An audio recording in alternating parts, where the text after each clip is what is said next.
So, Jeremy from Monster Truck, welcome back to the Fox, brother. Yeah, man, thanks for having me. My pleasure to have you, and not only to have you back in the studio, but to have you the day after, like hot on the heels of the Juno win. Congratulations for that, by the way. Yeah, man, thanks a lot. No one could have predicted that, I don't think. There was no one, even in our camp or in our band, that was like, we got a good shot at winning this. So, if you're surprised, it's probably only half as surprised as we are.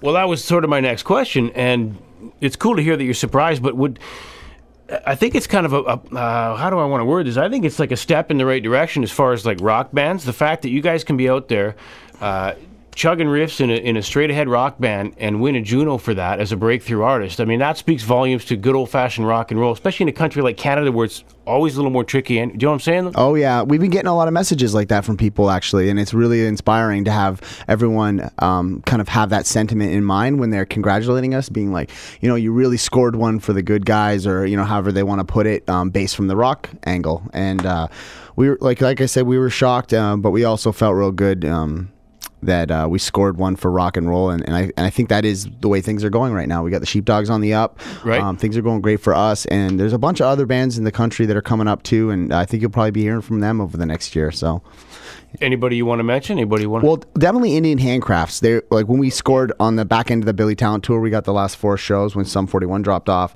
and those are our boys. We've known them forever, and we just hadn't seen them in a while, and they've just upped their game. They're just on the top of the heavy riff rock, stoner rock vibe, and they're awesome.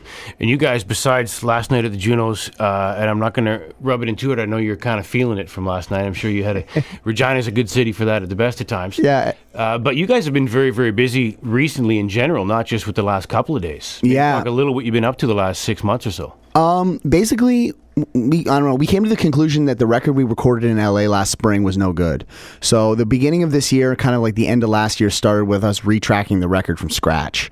So that was like a big, like, kind of undertaking, and the pressure was really on to make sure that we delivered this time, because we had like 1 strike against us in a game that only allows 2 strikes. And most bands don't even get that second chance. So we were really lucky to be able to even go and do the record again. And then this time it was like, we have got to make sure it's right. So we finished that up in January, and we've just been kind of like playing locally, and we haven't actually been as busy in the last couple months playing shows because we've just been waiting for the album hype to get underway and the single to go to radio, and that's just started. So the real like kind of craziness is really just beginning in the last like week or 2. How hard was that to go back to your record label and say, look, we don't like what we've done, we want to start? You sort of said the pressure was on, but I can imagine it's a little deeper than that. Yeah, well, for me, I was crushed for like, I was the first one on board basically that was like, this isn't good enough, and I don't want to give this to our fans, and I don't think they'll be happy with it. I'm not happy with it. And it kind of like took a while to get everyone on board with that, because it was a really hard thing to admit to yourself, you know, that this work that you've put into something for like a month or 2 is just for nothing. It's basically like, I wanted to throw it in the trash, you know. Our label said, oh, can we keep the drum tracks, or can we do this? And it was just like, I just wanted to tear it down and start over.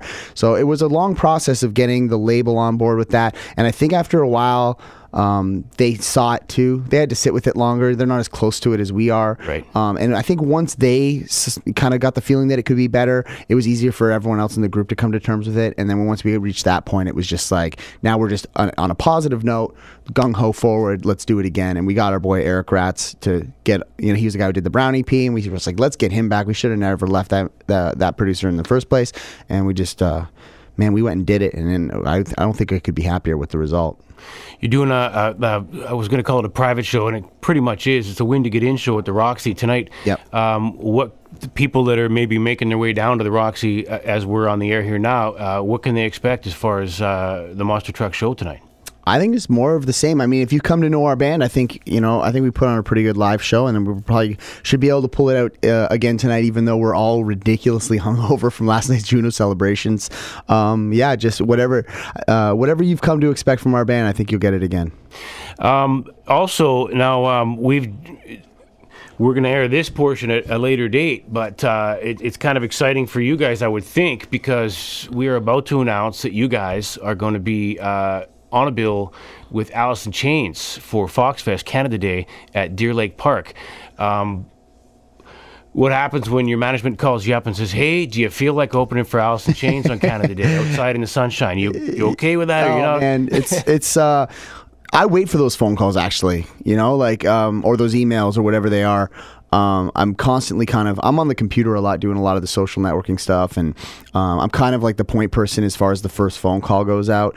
And every time I see my phone light up with our management, or I see an email come in from them, and it's got a show offer or something in the subject that is going to be an offer, I immediately get excited just because things have been going real good. So to get that one was just, one of those, it's been kind of going that way lately. So it's not to say overwhelming, but it's always really kind of like super exciting to see that. And, we always just leap at the chance.